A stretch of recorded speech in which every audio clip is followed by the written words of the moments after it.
Praise lord. ప్రభునందు ప్రియమైనటువంటి దేవుని పిల్లలకు ప్రభు అయిన యేసుక్రీస్తు వారి నామములో వందనాలు శుభాలు మీకు తెలియపరుస్తున్న పిల్లరా, మరి గడిచిన దినమంతా కూడా ప్రభు తన కృపా వాత్సల్యంలో భద్రపరుచుకుని క్షేమమును ఆరోగ్యమును ఆయుష్ను అనుగ్రహించి మరి నూతన దినాన్ని ప్రభు మనకు అనుగ్రహించారండి.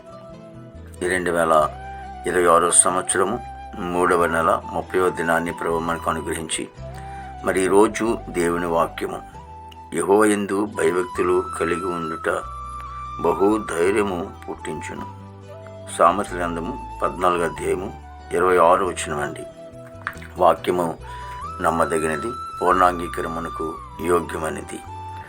ఒకవేళ కొన్ని సందర్భాల్లో మనము అధైర్యపడుతుంటున్నప్పుడు ధైర్యము చాలక కొన్ని పరిస్థితులను బట్టి ధైర్యం మనకి సరిపోలేగినటువంటి పరిస్థితులు ఉంటున్నప్పుడు మరి అధైర్యంలోకి వెళ్ళిపోతున్నటువంటి పరిస్థితులు, కృంగిపోతున్నటువంటి పరిస్థితులు ఉంటాయి.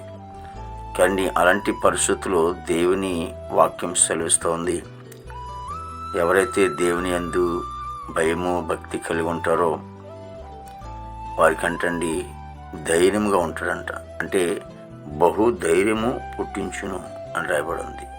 అంటే మనం ధైర్యం తెచ్చుకోవటానికైనా లేకపోతే కృంగిపోతున్న మన జీవితానికి లేవనెత్తడానికైనా అని మనం ఆలోచన చేస్తున్నప్పుడు ఆయన యందు మన భయభక్తులు కలిగి ఉన్నాం కాబట్టి ఆయన ధైర్యపరిచే దేవాది దేవుడిగా ఉన్నాడు, ధైర్యపరిచే దేవుడిగా ఉన్నాడు. మనం కృంగిపోకుండా మనకి ధైర్యమును ఆయనే ఇస్తాడని దేవుని వాక్యం సెలవిస్తూ ఉంది. అంతేకాదు, నీతిమంతులు సింహం వల్లే ధైర్యంగా ఉంటారని కూడా రాయబడి ఉంది. కాబట్టి ఒకవేళ కృంగిపోకుండా అధైర్యపడకుండా సమస్యలు ఒకవేళ ఎదురున్నప్పుడు ఆ ఎదురున్నటువంటి సమస్యలను బట్టి కృంగిపోకున్నట్లు దేవాది దేవునిలో భయము భక్తి కలిగి ఉండటం వలన మరి బహు ధైర్యము కలిగి ఉంటుందని లేఖనం సెలవిస్తున్నట్లుగా ధైర్యం తెచ్చుకోండి, కృంగిపోకండి. దేవాది దేవుడు, మహోన్నతుడి దేవుడు, ముందున్నటువంటి దేవుడు, ఆయన వైపు చూస్తూ మనం ధైర్యంగా ఉండి ఏ విషయంలో అయితే కృంగిపోతున్నామో ఆ కృంగిపాటు నుంచి తొలగించబడి ధైర్యంగా తెచ్చుకుని దేవుని సన్నిధిలో ఆత్మీయంగా మనం జీవిద్దాం. మహాపరిశుద్ధుడు, ప్రేమగల తండ్రి, కృపలేసునికి స్తోత్రాలు స్తుతులు చెల్లిస్తున్నాం ప్రభు. గొప్ప దేవునికి వందనాలు తండ్రి. ప్రభా పరిశుద్ధుడా, నీకే స్తోత్రాలు చెల్లిస్తున్నాం ప్రభు. నాయన ప్రభ, ఇదిగో తండ్రి, ఈ వాక్యం ద్వారా తండ్రి ప్రభ యేసునికి స్తోత్రాలు ప్రభు. నాయన ఇదిగో తండ్రి, ఇశ్రాయేలు ప్రజలు కూడా ఎర్ర సముద్రం అడ్డొచ్చినప్పుడు వాళ్ళ జీవితంలో కృంగిపోయారు, అయ్యో మా పరిస్థితి ఏంటని. కానీ ప్రభు నువ్వు ఉండగా తండ్రి ప్రభా మరి నాయన కృంగిపోనివ్వు దేవతని, అధైర్యంలోకి రానివ్వ తండ్రి. మాకు ధైర్యాన్ని ఇచ్చే దేవుడు నీవే, ఆయా కృంగిన జీవితాన్ని లేవనెత్తేవాడు నీవే. ఎర్ర సముద్రం 2 పాయలుగా చేసి 6 నెలలు నడిపించిన దేవుడు నీవే, వారి జీవితంలో సంతోషం ఇచ్చే దేవుడు నీవే.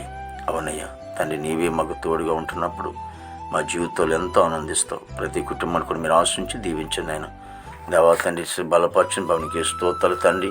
మా భారతదేశం మీరు ఆశించిన దేవునికి స్తోత్రాలు తండ్రి. నాయకులు, అధికారులు మంచి వంతులం పండి, సరిహద్దులు సైనికులు మంచి వంతులం పండి తండ్రి. ఉద్యోగస్తులందరూ కూడా మంచి వంతులం పండి. యవన బిడ్డలందరూ కూడా ప్రభు మీరు రక్షించుకుని కాపాడుతండి. చదువుకునే బిడ్డలకు మంచి వంతులం పండి తండ్రి.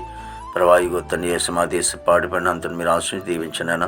రక్షణ లేని వారు రక్షణ, మారు మనసు లేని వారు మారు మన దయచండి తండ్రి.